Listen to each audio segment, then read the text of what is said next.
Çin'in işgali altındaki Doğu Türkistan'da milyonlarca Türk'ü toplama kamplarında tuttuğu bütün dünyanın gündemine girmişken vahşice bir iddia daha ortaya atıldı.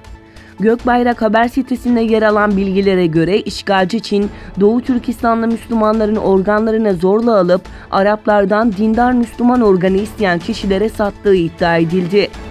Daha önce Avustralyalı bilim insanlarının Çin'de organ nakli üzerine yaptıkları yüzlerce araştırmada idam mahkumlarının organlarının rızaları olmadığı halde alınıp farklı amaçlar için kullanıldığı tespit edilmişti.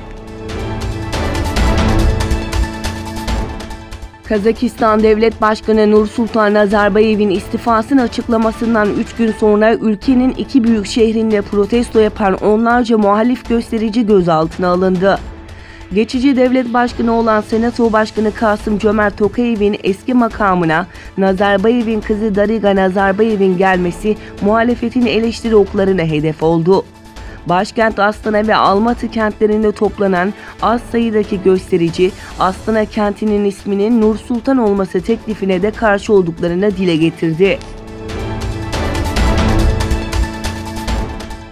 Çin'in doğusunda Jiangsu bölgesindeki fabrikada patlama meydana geldi. Yetkililer patlamada 47 kişinin hayatını kaybettiğini, 640 kişinin de yaralandığını belirtti.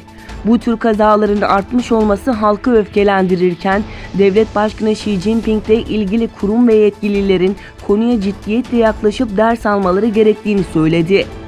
China Daily gazetesi 30'dan fazla farklı organik kimyasal bileşeninin üretildiği tesisin geçmişte de uyarı aldığını ve güvenlik kurallarını ihlal gerekçesiyle cezaya çarptırıldığını aktardı.